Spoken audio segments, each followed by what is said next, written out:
Jemaat yang terkasih oleh Tuhan, bersyukur kembali pada hari ini kita bersama-sama hendak mengikuti kebaktian doa.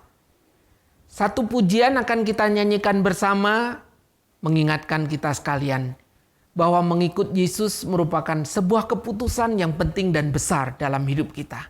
Bahkan di tengah apapun yang tengah terjadi, tapi biarlah kita tetap setia kepadanya. Satu pujian lama, satu pujian sederhana, tapi menjadi tekad kita hari ini. Mengikut Yesus keputusanku.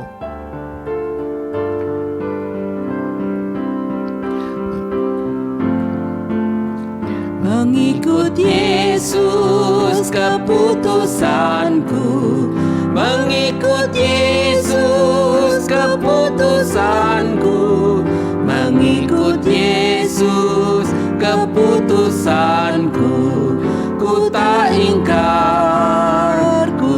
ingkar, tetap ku ikut walau sendiri. Ku tetap ikut walau sendiri. Ku tetap ikut walau sendiri. Ku tak ingkar, salib di depan, dunia ku tinggal. Salib di depan, dunia ku tinggal. Salib di depan, dunia ku tinggal. Ku tak ingkar.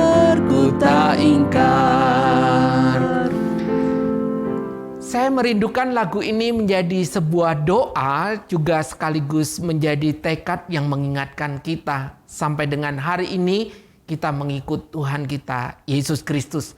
Kita ulang bait yang pertama, saya mengundang jemaat, Bapak Ibu Saudara sekalian untuk bersama-sama berdiri. Kita nyanyikan bait pertama, menjadi doa dan menjadi tekad kita.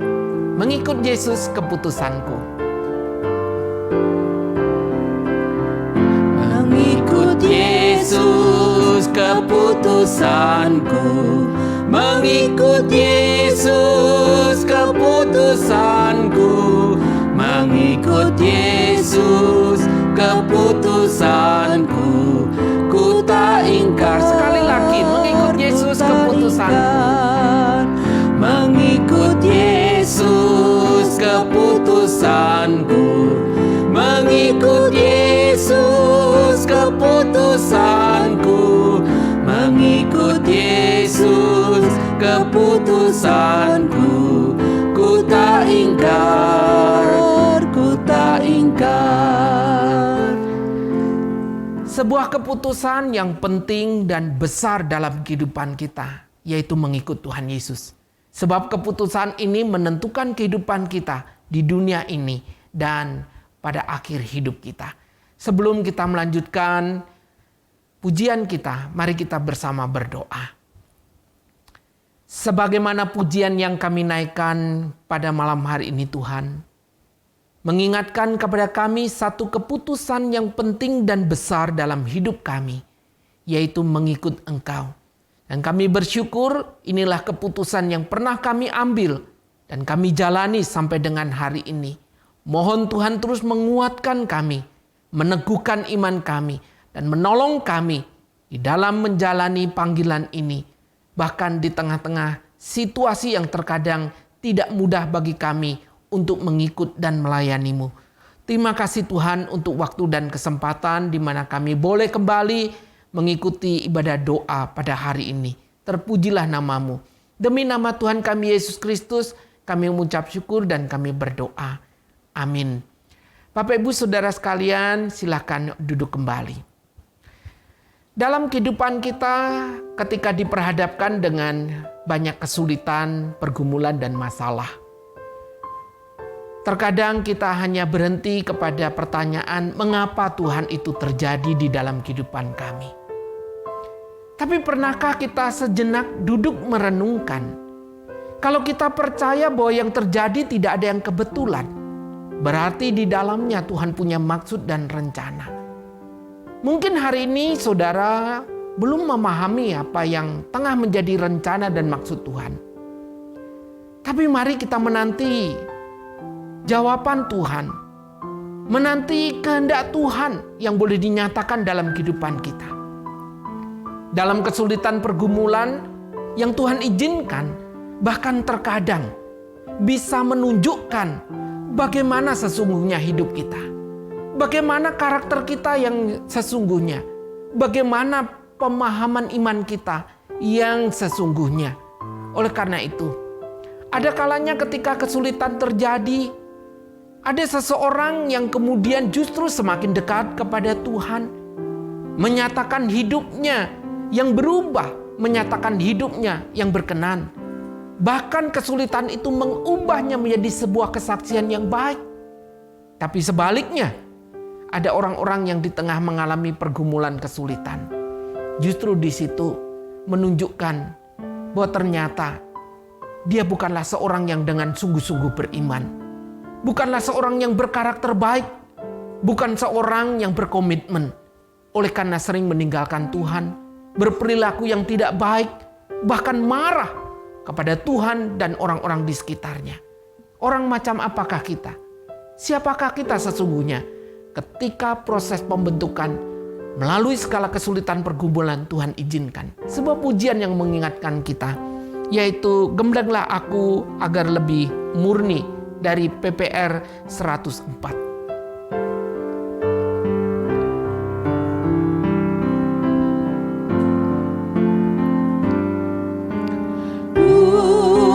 Zaitun tak ditekan, takkan jadi minyak. Buah anggur tak diperas,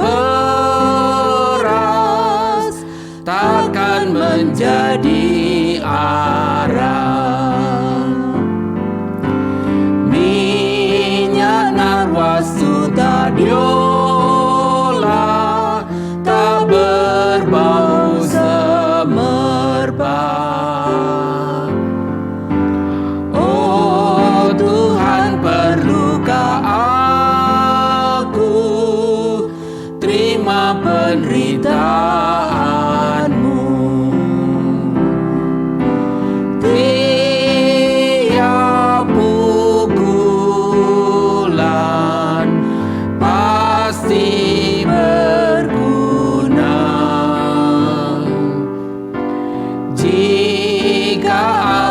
yang kau ambil dengan diri kau ganti. Ku sangat malu dan sesal, hanya pikir diri. Meski ku pernah kau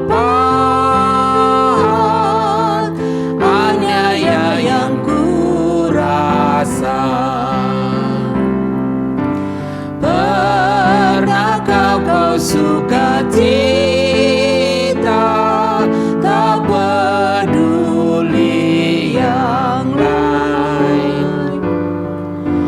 Ku hanya mau memperkenan pada Tuhan senantiasa. Tiap pukulan pasti berguna. Jika apa yang kau ambil dengan diri kau ganti. Sementara singer menyanyikan bait yang ketiga, saya ingin mengajak setiap kita berdoa kepada Tuhan. Mungkin hari ini kau sedang mengalami kesulitan ataupun pergumulan, dan hari ini kau tidak tahu apa sesungguhnya yang tengah terjadi dan mengapa semua ini terjadi. Kalau hari ini Tuhan izinkan dan ingin membentuk engkau, bersyukurlah. Karena sekalipun hal itu berat bagimu, engkau akan muncul, engkau akan membawa bau yang harum, engkau akan menghasilkan sesuatu yang indah. Tapi kalau engkau hari ini tengah menderita karena kesalahan, kebodohan, apalagi karena dosa, kita mohon Tuhan mengampuni dosa dan kesalahan kita. Mari kita tundukkan kepala, kita berdoa sementara Sigen memujikan pujian ini. Tiap pukulan pasti berguna jika apa yang kau ambil dengan diri kau ganti. Jemaat yang dikasih oleh Tuhan, hari ini kita ada di bulan Maret. Sebagaimana khotbah yang saya sampaikan pada minggu yang lalu, 1 tahun sudah kita ada di masa pandemik.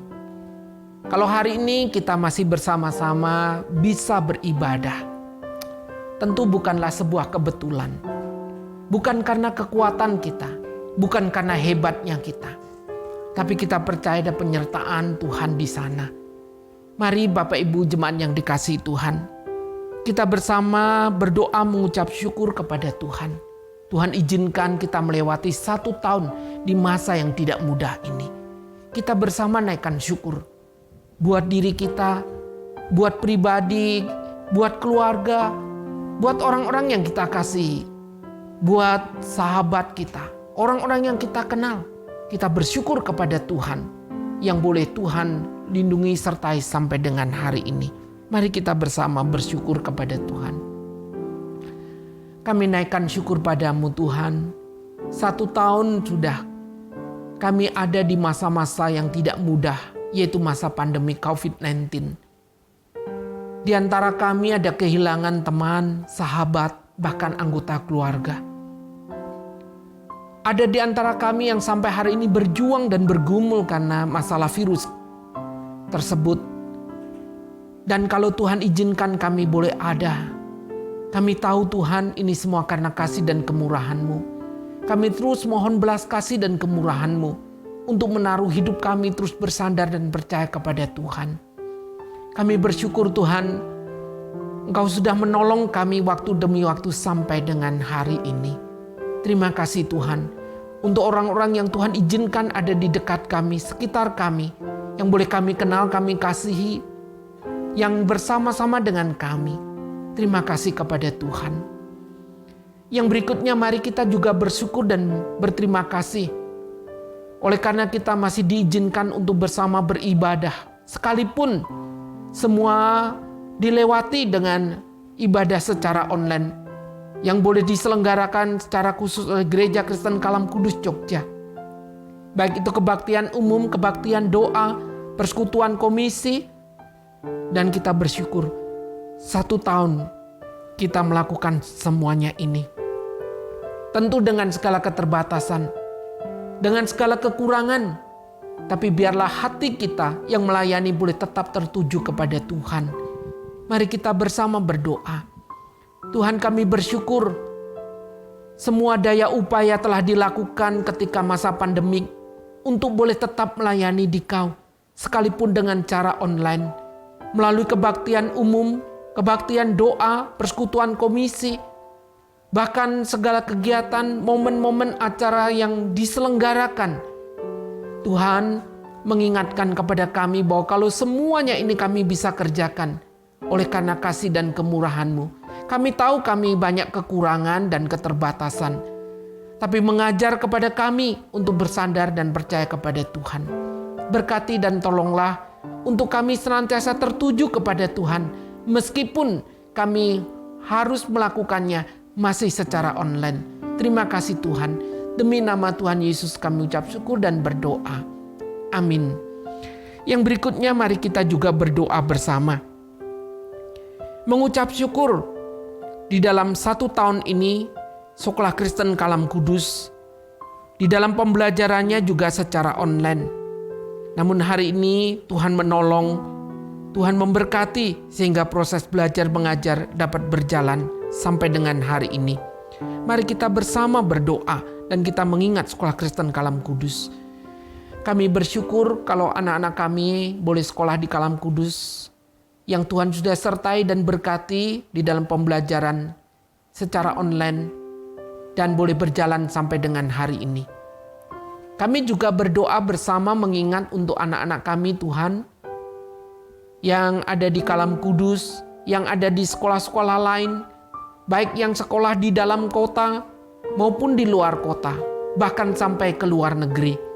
Tuhan, kami mohon penyertaan-Mu untuk proses belajar mengajar ini, sehingga anak-anak kami boleh tetap punya semangat dan kesungguhan, dan Tuhan memberkatinya. Mereka dapat belajar dengan baik, dan bahkan di tengah kesulitan-kesulitan yang dihadapi, khususnya bagi para orang tua yang terkadang harus mendampingi. Mohon kemurahan-Mu Tuhan. Terima kasih atas penyertaan Tuhan secara khusus bagi sekolah kami, Sekolah Kalam Kudus. Kiranya Tuhan terus memimpin, menyertai, dan memberkatinya, memakai menjadi salah satu sekolah yang diperkenan oleh Tuhan. Terpujilah nama-Mu. Demi nama Tuhan Yesus kami ucap syukur dan berdoa. Yang berikutnya mari kita juga berdoa bersama. Mengucap syukur untuk vaksin yang sudah didistribusikan meskipun masih dalam keterbatasan. Namun bersyukur jemaat kita ada yang sudah menerimanya. Kita terus berdoa untuk efektivitas dan pendistribusian berikutnya supaya masyarakat Indonesia semua dapat menerima vaksin. Dan kita juga terus berdoa mengucap syukur untuk pemerintah yang berupaya untuk mengatasi pandemik tersebut. Mari kita berdoa bersama. Tuhan Bapa di dalam sorga, kami mengucapkan syukur atas daya upaya dari anak-anak Tuhan, orang-orang yang Tuhan pakai dengan segala kemampuan mereka untuk boleh menciptakan vaksin yang boleh menjadi berkat mengatasi pandemi COVID-19 ini. Secara khusus di tengah-tengah bangsa kami bersyukur Tuhan, udah banyak mereka yang menerima vaksin meskipun hari ini masih sangat dibutuhkan. Ada banyak orang-orang yang belum mendapatkannya. Kiranya Tuhan memberkati sehingga vaksin ini dapat efektif dan menjadi berkat di tengah pandemik ini. Berdoa untuk pemerintah yang terus berjuang untuk masalah pandemik ini. Dari Bapak Presiden sampai aparat paling bawah diberikan hikmat bijaksana, diberikan kemampuan, kekuatan, bahkan hikmat untuk memikirkan jalan keluar yang terbaik, yang berdampak di dalam segala aspek kehidupan ini. Terima kasih Tuhan, kami mohon kemurahan-Mu dan kiranya Tuhan memberkati khususnya berkaitan dengan vaksin dan upaya pemerintah. Terpujilah nama-Mu, demi nama Tuhan Yesus kami ucap syukur dan kami berdoa. Amin. Yang berikutnya mari kita berdoa bersama untuk acara rangkaian Jumat Agung dan Paskah. Semua sudah dipersiapkan, kiranya Tuhan menolong dan memberkati sehingga Jumat Agung dan Paskah ini dapat menjadi berkat yang akan terus meneguhkan, menguatkan iman kita dalam mengikut, melayani Tuhan, bahkan mengingat karya dan cinta kasih Tuhan. Mari kita bersama berdoa untuk rangkaian acara Jumat Agung dan Paskah. Tuhan Bapa di dalam sorga, tahun ini kami naikkan syukur, Tuhan izinkan kembali kami boleh menyambut dan merayakan Jumat Agung dan Paskah. Untuk segala persiapannya Tuhan menolong dan memberkati. Bahkan untuk seluruh rangkaian yang sudah dipersiapkannya. Supaya melalui acara rangkaian yang sudah dipersiapkan ini menolong kami sekalian sebagai anak-anak-Mu. Kami tetap diteguhkan, dikuatkan melalui karya salib dari Tuhan Yesus Kristus. Sehingga di dalam kehidupan kami, mata kami terus tertuju kepada Dikau. Dan kami dikuatkan, diteguhkan untuk kami menjadi orang-orang yang setia sebagai anak-anak Tuhan. Berkati untuk rekan-rekan yang mengisi acara tersebut. Berkati untuk seluruh persiapan yang dilakukannya. Dan mohon belas kasih Tuhan untuk pelaksanaannya. Terpujilah nama-Mu. Demi nama Tuhan Yesus kami ucap syukur dan berdoa. Amin. Yang berikutnya kita juga berdoa bersama. Besok pada hari Minggu, tanggal 14 Maret pada pukul 5 sore. Gereja kita, majelis akan mengadakan webinar berkaitan dengan vaksin COVID. Dengan tema vaksin COVID amankah untuk kita semua yang akan disampaikan oleh Dr. Devi Kristiani. Dan berdoa juga untuk Pak Dr. Bowo sebagai moderator. sehingga acara ini dapat berjalan dengan baik, bermanfaat bagi jemaat sekalian. Kita doakan, kita mohon belas kasih Tuhan, dan silahkan kepada jemaat sekalian untuk membagikan warta tersebut, berita tersebut kepada sanak famili, teman-teman kita, sehingga banyak yang ikut dan diberkati melalui acara webinar tersebut. Mari kita berdoa bersama. Tuhan Bapa di dalam sorga, kami bersyukur di tengah maraknya vaksin yang hari ini masih dilakukan oleh pemerintah, bahkan di tengah banyaknya pertanyaan, pergumulan, melalui acara webinar yang akan dilaksanakan oleh Gereja Kristen Kalam Kudus, Jogja. Dan kiranya Tuhan menolong, memberkati Ibu Dr. Devi Kristiani yang akan menyampaikan materi tersebut, dan Bapak Dr. Bowo yang akan menjadi moderator. Kami rindu melalui acara ini menjadi berkat bagi jemaat dan bagi banyak orang, sehingga dapat memahami apa dan bagaimana vaksin COVID ini. Tuhan, kami mohon kemurahan-Mu memberkati acara yang akan diselenggarakan pada Minggu sore tanggal 14 Maret yang akan datang ini. Terima kasih Tuhan, kami menyerahkan waktu ini ke dalam tangan pengasihan-Mu. Demi nama Tuhan Yesus kami ucap syukur dan berdoa. Amin. Yang berikutnya mari kita berdoa bersama. Jemaat yang dikasihi Tuhan, mungkin hari ini ada di antara jemaat yang tengah bergumul karena pekerjaan, karena kesehatan, karena keluarga, atau anak-anak. Bahkan di antara saudara yang mengikuti ibadah ini, mungkin telah bergumul untuk masa depan saudara. Bagi jemaat yang usia lanjut, bagi keluarga yang merawat, bukanlah sesuatu yang mudah. Kita bersama berdoa mohon belas kasih Tuhan. Kita tenangkan diri, kita berdoa secara pribadi kepada Tuhan. Mari kita berdoa secara pribadi. Naikkanlah pergumulanmu kepada Tuhan.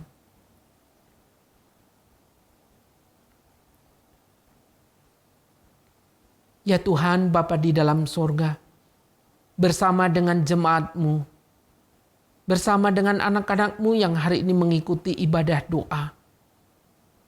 Mungkin ada di antara jemaat-Mu, oleh karena pergumulan yang begitu berat, mereka tidak lagi sanggup mengutarakan dan menyampaikan melalui kata-kata. Hanya air mata, hanya jeritan hati,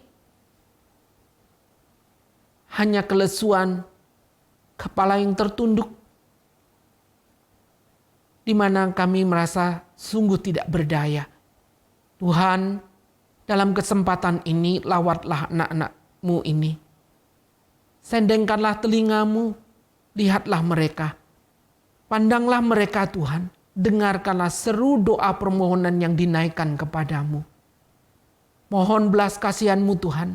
Hamba berdoa kiranya Tuhan menjawab sesuai dengan waktu, sesuai dengan yang terbaik yang datang dari Tuhan. Terima kasih Tuhan sekali lagi untuk kesempatan di mana kami boleh bersama-sama berdoa pada hari ini. Mungkin ada hal-hal yang belum kami bisa naikkan kepada Tuhan. Namun satu hal yang kami tahu dan percaya, kami sangat berdoa kepada Allah yang Maha Tahu, kepada Tuhan kami Yesus Kristus yang mengerti akan pergumulan setiap kami. Dengarlah kami Tuhan, demi nama Tuhan kami Yesus Kristus, kami ucap syukur dan kami berdoa. Amin. Jemaat yang dikasihi Tuhan, mari kita akan bersama membaca dan merenungkan firman Tuhan. Yang hari ini kita ambil dari Injil Matius pasalnya yang ke-5. Ayatnya yang ke-11 sampai dengan ayat yang ke-12. Injil Matius pasal 5 ayat yang ke-11 sampai dengan ayatnya yang ke-12. Demikianlah bunyi firman Tuhan. Berbahagialah kamu jika karena aku kamu dicela dan dianiaya dan kepadamu difitnahkan segala yang jahat. Bersukacita dan bergembiralah, karena upahmu besar di surga. Sebab demikian juga telah dianiaya nabi-nabi yang sebelum kamu.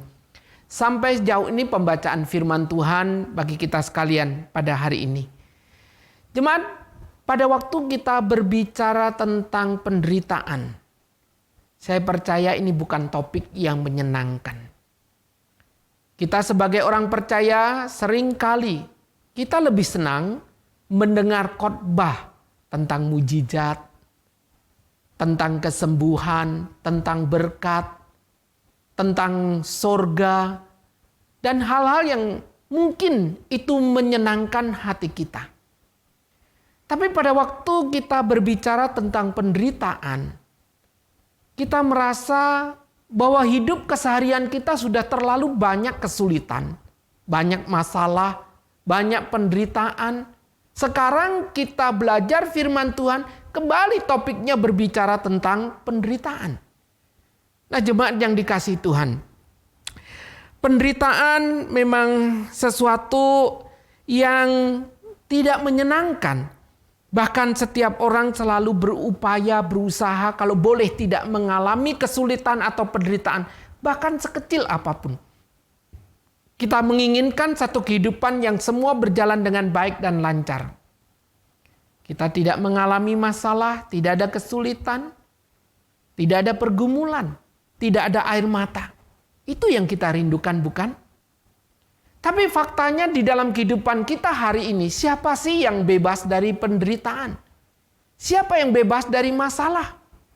Setiap kita pernah mengalaminya, atau bahkan hari ini sedang mengalaminya. Dan inilah satu fakta yang ada di sekitar kita. Penderitaan itu bermacam-macam. Mulai dari hal yang kecil, yang sederhana, sampai kepada hal yang serius. Penderitaan bisa terjadi berupa bencana alam. Bisa terjadi ketika kita kehilangan orang-orang yang kita kasihi. Kehilangan pekerjaan, kehilangan katakanlah apa yang menjadi pegangan hidup kita. Kita menderita karena sakit.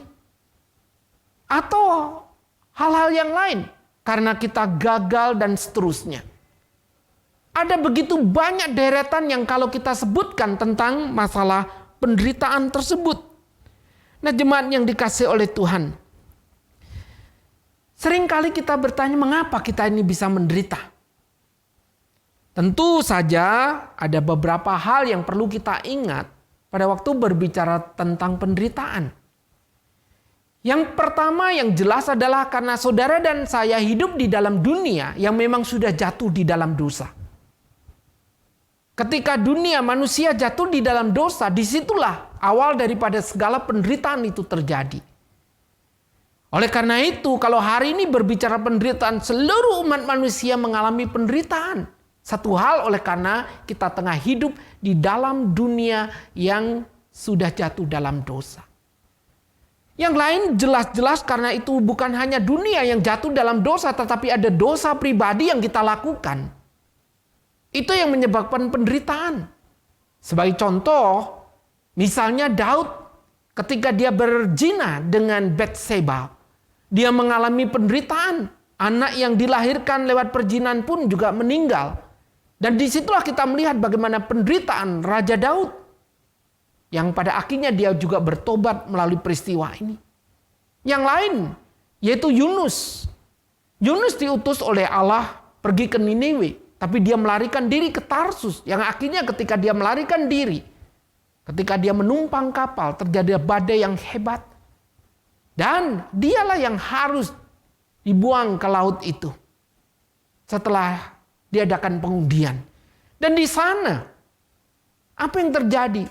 Firman Tuhan menceritakan bagaimana kemudian Yunus harus ada di perut ikan selama 3 hari.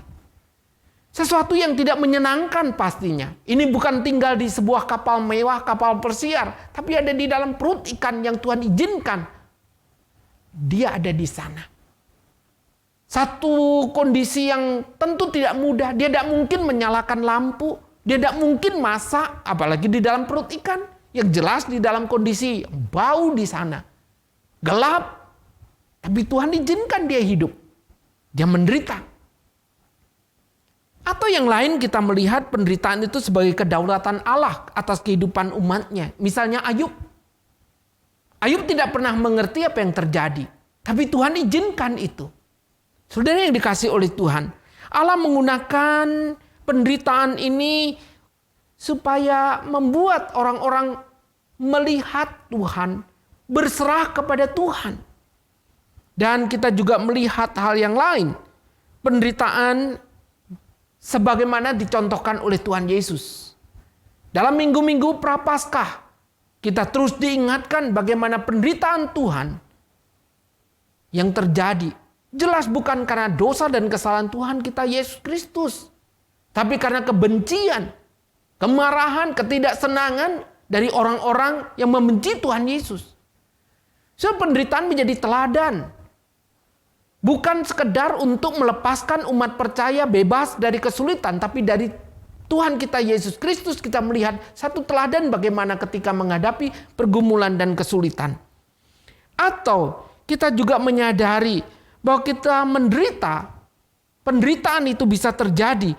Itu karena kita hidup di dalam kebodohan. Seringkali kebodohan kitalah yang membuat kita menderita. Bahkan karena kesalahan kita. Karena apa yang kita lakukan, apa yang kita tabur harus kita tuai. Bayangkan saja kalau kita sebagai orang yang sekarang hidup ini. Kita suka menipu, suka berbohong ke sana kemari. Siapa lagi yang mau mempercayai kita? Siapa yang mau memberikan tanggung jawab kepada kita? Kita kerja tidak bertanggung jawab. Kita tidak jujur. Kita bekerja bermalas-malasan. Sudah dikasih oleh Tuhan. Kalau kemudian kita dikeluarkan dari tempat kerja, kita tidak diperpanjang. Oh, seringkali kita bertanya, mengapa Tuhan? Kenapa tidak bertanya pada diri? Selama ini bagaimana kita bekerja? Jujurkah? Bertanggung jawabkah? Berintegritaskah? Seringkali kita merasa bahwa orang lain yang memperlakukan kita seperti itu. Padahal acap kali kitalah yang tidak bertanggung jawab. Yang dikasih oleh Tuhan. Di sini kita juga melihat ada kalanya Tuhan menghajar anak-anaknya, mendisiplin. Dan Tuhan izinkan lewat semuanya itu kita mengalami kesulitan dan penderitaan. Tuhan membentuk saudara dan saya di dalam penderitaan ini sebagai anak-anaknya. Untuk memproses kita, untuk hidup semakin berkenan kepadanya. Atau kita menderita karena nama Tuhan sebagaimana yang kita baca di dalam Injil Matius tadi. Nah, jemaat yang dikasih oleh Tuhan, kalau kita membaca Alkitab di dalam perjanjian lama sampai dengan perjanjian baru, ada begitu banyak contoh tentang yang namanya penderitaan. Tentang kondisi-kondisi yang tidak menyenangkan. Bukan yang terjadi di luar anak Tuhan. Bahkan terjadi di dalam hidup anak-anak Tuhan. Di situ menunjukkan bahwa di dalam penderitaan ini bukan hanya sekarang ini yang terjadi. Di dalam Alkitab sudah menunjukkan ada begitu banyak contoh tentang orang-orang yang menderita karena nama Tuhan. Nah, jemaat yang dikasih oleh Tuhan, bagian firman yang tadi kita baca di sana dikatakan berbahagialah orang yang difitnah, menderita karena nama Tuhan, bahkan yang difitnah. Apa itu fitnah? Kata yang dipakai di sini adalah kata laete. Kata laete. Sebuah kata yang berbicara tentang fitnah itu memberikan arti, yaitu menceritakan berita yang salah tentang seseorang. Menyampaikan berita yang salah tentang seseorang. Yang kedua, yaitu menceritakan berita kebenaran namun tidak secara utuh. Hanya separuh kebenaran. Bukan secara utuh. Atau menceritakan satu kebenaran namun dibumbui dengan banyak versi, ekspresi, penekanan yang berbeda. Sehingga menimbulkan kisah, cerita, kebenaran yang berbeda. Nah, jemaat yang dikasih oleh Tuhan berbicara tentang anak-anak Tuhan yang difitnahkan. Ini menunjukkan bahwa di dalam Alkitab semenjak gereja purba, orang-orang Kristen sering difitnah. Mereka difitnah karena dianggap kanibal. Pada waktu mereka melaksanakan perjamuan kudus misalnya. Ketika berkata, inilah roti anggur yang melambangkan tubuh dan darah Tuhan. Orang-orang di luar mengatakan orang Kristen kanibal karena memakan darah dan daging. Padahal roti dan anggur yang melambangkan tubuh dan darah Tuhan. Orang Kristen dianggap adalah orang yang pemecah keluarga.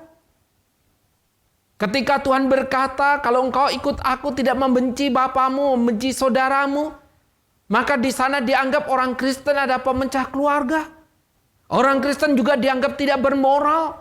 Ketika Paulus mengatakan bahwa orang Kristen melakukan cium kudus, sehingga yang ada di benak pikiran mereka ini adalah perlakuan-perlakuan yang tidak bermoral. Dan tuduhan-tuduhan ada begitu banyak ditujukan kepada orang-orang Kristen. Jemaat yang dikasihi oleh Tuhan. Yang menarik adalah sebelum bagian ayat yang ke-10 dan 11, di ayat yang ke-9, di dalam ucapan bahagia Tuhan Yesus, di sana juga dikatakan berbahagialah orang yang membawa damai. Dan orang Kristen dikatakan pembawa damai, berbahagia. Tetapi di sini sebaliknya, di sana dikatakan berbahagialah orang yang dianiaya, menderita karena nama Tuhan. Mengapa menderita? Orang tidak suka melihat orang Kristen hadir membawa damai, mendamaikan orang berdosa dengan Allah. Bahkan di sini kita melihat alasan dari penderitaan adalah bahwa mengikut Tuhan Yesus memang bukanlah sebuah jalan yang mulus dan mudah. Jemaat yang dikasihi oleh Tuhan, peringatan itu mengingatkan kepada kita sekalian, bukan? Kalau hari ini saudara dan saya ikut Tuhan, ingin segala sesuatu lancar, semua berjalan dengan baik, ingatlah peringatan Tuhan di sini. Tuhan tidak pernah menjanjikan semua berjalan dengan baik dan lancar. Tapi di sana ada penderitaan, di sana ada pergumulan, di sana ada kesulitan. Nah, jemaat yang dikasihi oleh Tuhan, siapa yang disebut berbahagia di sini? Yang disebut berbahagia adalah orang yang menderita karena kebenaran. Jadi bukan sekedar orang yang menderita. Kalau dikatakan tadi menderita, banyak orang yang menderita. Bahkan seluruh dunia juga menderita. Tapi yang berbahagia bukan semua orang yang menderita. Orang yang menderita karena dosa jelas tidak berbahagia. Orang yang menderita karena melakukan hal yang bodoh, hal-hal yang tidak benar, tidak berbahagia. Bukan itu yang Tuhan maksudkan. Tapi yang Tuhan maksudkan adalah orang yang menderita karena kebenaran. Saudara, orang yang haus akan kebenaran. Orang-orang macam inilah ketika menderita. Menderita karena kebenaran. Dan itulah yang Tuhan katakan, mereka yang berbahagia. Yang kedua adalah orang yang menderita karena nama Tuhan. Karena kebenaran, yang kedua adalah karena nama Tuhan atau karena Kristus. Bapak Ibu Saudara yang dikasihi oleh Tuhan, sebagai pengikut Kristus yang betul-betul mengikut Kristus, tentu di sana bukanlah sesuatu yang mudah. Kita tidak sedang terus berbicara berkat, tidak terus berbicara surga, tidak terus berbicara kesembuhan, mujizat dan seterusnya. Tapi di sana juga dikatakan mengikut Kristus ada sebuah konsekuensi yang terkadang bahkan sering kali menderita karena namanya. Bukankah hal ini sering kita alami juga, bukan? Kalau jemaat berbicara tentang hal yang lain, mungkin tidak ada yang menentang, tidak ada yang marah, benci, atau menganggap remeh saudara. Tapi coba pada waktu berbicara tentang Kristus, bisa jadi engkau ditolak, engkau dikucilkan, engkau tidak dianggap, engkau direndahkan, engkau dibenci. Karena engkau dan saya adalah pengikut Kristus. Satu pengalaman sederhana. Kalau saya pergi atau bepergian naik kereta, naik bus, ya, ataupun naik pesawat. Terkadang kita ini berkenalan, saling menyapa dengan penumpang di sebelah kita, dengan orang-orang yang duduk di samping kita. Nah, dari pengalaman-pengalaman saya selama ini, kalau kemudian kita saling tanya tujuannya, dari mana mau kemana, Lalu tanya kerjaan itu yang umumnya. Ya, kemudian juga tanya nama. Tapi kalau kemudian menyangkut soal pekerjaan, kalau kemudian bertanya, Bapak, Ibu kerja di apa, di mana? Nah, dari situlah pengalaman itu saya ingin sampaikan. Setiap kali saya mengatakan apa adanya bahwa saya adalah rohaniwan, apalagi menyebut pendeta. Dari sekian banyak pembicaraan itu langsung diblok atau tertutup. Dan orang itu selalu berkata kemudian, oh begitu. Lalu kebanyakan mereka kemudian berkata, maaf saya mau istirahat. Oke, berarti memang tidak bisa lanjut untuk kita saling berkenalan atau berbicara. Atau langsung memalingkan muka dan tidak melanjutkan pembicaraan. Apa yang salah di sana? Saudara, ketika mendengar kata rohaniwan, ketika mendengar kata pendeta, ketika mendengar pengikut Kristus, disitulah pembicaraan berhenti. Dan itu berulang-ulang terjadi. Saya pernah satu kali naik kereta ketika orang bertanya, apa kerjaan Bapak? Saya berkata, saya serabutan. Saya tidak sedang berbohong atau mengalihkan atau menyembunyikan identitas, tidak. Tapi ketika saya berkata saya serabutan, saya pun menyebutkan bahwa apa yang saya lakukan, ya ada kalanya saya berjumpa dengan orang-orang dan di situ saya memakai orang. Kalau kata jemaat mereka sudah tahu apa yang saya lakukan. Dan di situ pembicaraan terus terbuka. Sampai pada akhirnya orang itu turun kemudian masih penasaran berkata, kalau tadi Bapak bilang serabutan tapi dari pembicaraan sepertinya bukan orang sembarangan atau serabutan, saudara. Itu yang terjadi.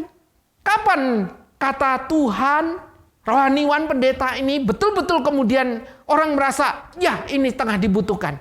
Saya ingat satu kali. Pada waktu naik pesawat dari Jakarta, saya ada pelayanan, kemudian harus balik ke Jogja. Dan hari itu cuacanya hujan deras. Di atas awan, di atas pesawat itu, di dalam pesawat saya melihat petir, melihat pesawat itu terasa naik turun. Dan disitulah orang yang jejer dengan saya itu berkata, dia pegang tangan saya berkata, Bapak berdoa untuk kita, berdoa supaya kita tiba dengan selamat. Saudara, baru kali itulah yang namanya pendeta, yang namanya rohaniwan dibutuhkan. Kapan? Pada waktu situasi bahaya. Cuman yang dikasih Tuhan, kalau hari ini engkau ditolak, kalau hari ini karena nama Tuhan kau menderita, kalau karena nama Tuhan kau dikucilkan, karena nama Tuhan mungkin kau tidak dihargai. Kalau karena nama Tuhan engkau difitnahkan, engkau dianiaya, engkau mengalami hal yang sulit. Tuhan mengatakan dalam Injil Yohanes, sebelum kau mengalami itu, aku Tuhanmu, aku Tuhanmu, aku sudah mengalami semuanya itu. Apakah kalau hari ini engkau boleh bangga kalau engkau tidak menderita karena nama Tuhan? Engkau berkata di mana-mana saya diterima. Di mana-mana saya tidak jadi soal. Bisa menjadi tanya-tanya yang besar justru.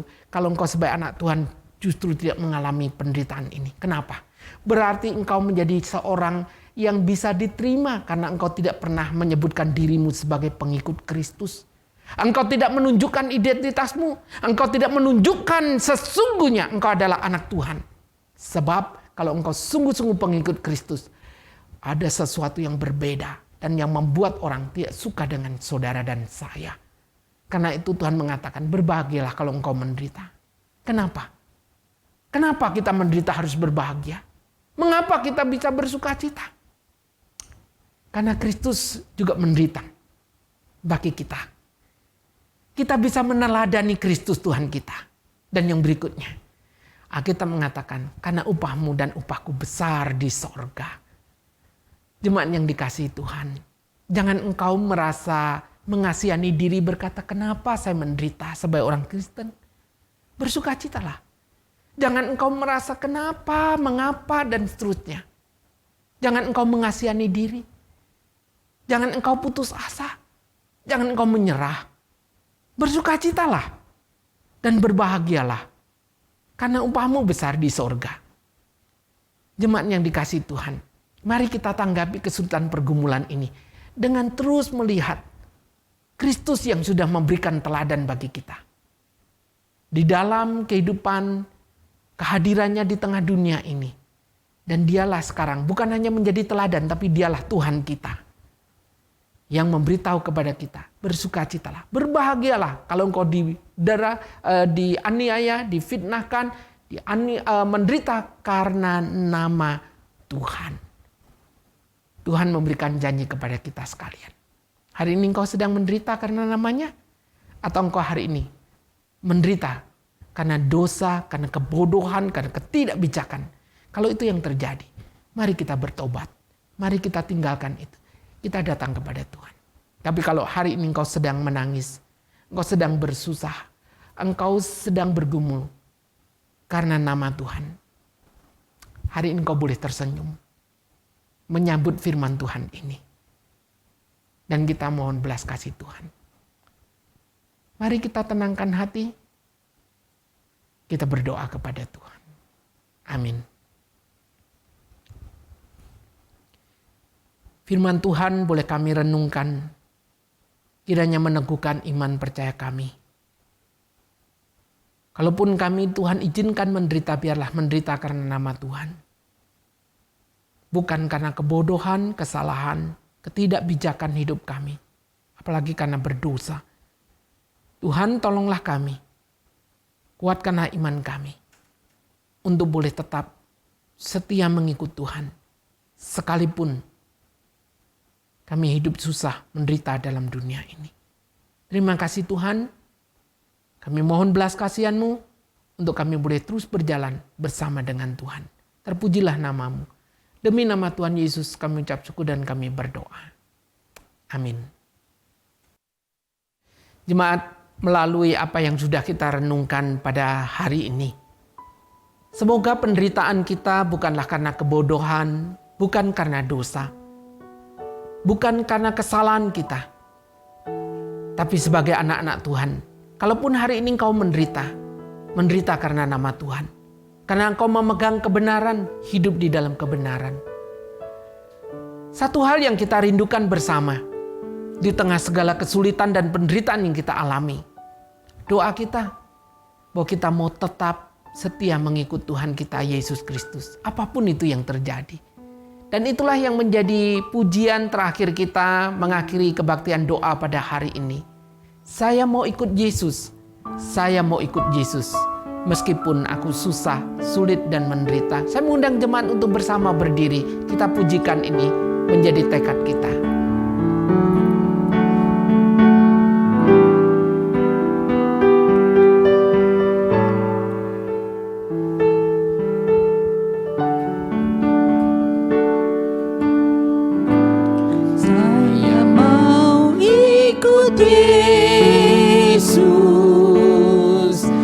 Saya mau ikut Yesus sampai selama-lamanya. Meskipun saya susah, menderita dalam dunia, saya mau ikut Yesus sampai selama-lamanya. Katakan, saya mau ikut Yesus, saya mau ikut Yesus. Saya mau ikut Yesus. Saya mau ikut Yesus sampai selama-lamanya. Meskipun saya susah, menderita dalam dunia, saya mau ikut Yesus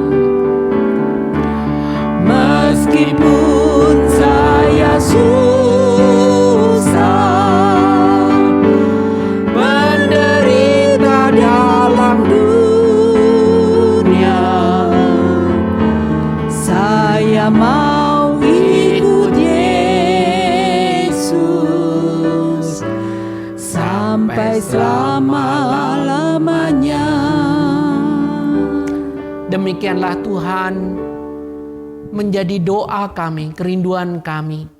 Sekalipun menderita susah dalam dunia ini, kami tetap mau ikut Dikau. Oleh karena kami tidak akan pernah sia-sia. Dan ini bukanlah sebuah lagu kekalahan, sebuah pujian penyerahan di mana kami tidak berdaya, tapi sebuah lagu pujian pengharapan, sebuah pujian kemenangan bahwa di dalam Dikau penderitaan bukanlah sia-sia.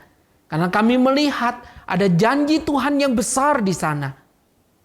Ada upah yang besar yang Tuhan sediakan bagi kami yang menderita karena nama-Mu. Terima kasih Tuhan. Biarlah kami boleh melewati hari-hari kami di depan bersama dengan Tuhan. Menjadi orang yang tetap setia di tengah segala pergumulan yang Tuhan izinkan terjadi. Terima kasih Tuhan untuk ibadah doa yang boleh kami ikuti pada hari ini. Hamba berdoa menyerahkan setiap jemaat, setiap anak-anak-Mu yang malam atau hari ini mengikuti doa. Biarlah kiranya Tuhan terus teguhkan, kuatkan iman mereka untuk boleh tetap mengikut Tuhan dengan setia. Dimanapun, kapanpun, bagaimanapun keadaannya, terpujilah nama-Mu. Demi nama Tuhan kami Yesus Kristus, kami ucap syukur dan kami berdoa. Amin. Demikianlah ibadah doa yang boleh kita ikuti bersama. Kiranya Tuhan menolong, menguatkan dan meneguhkan iman kita. Dan kiranya Tuhan memampukan kita untuk setia mengikut Dia sampai selama-lamanya. Amin. Tuhan memberkati.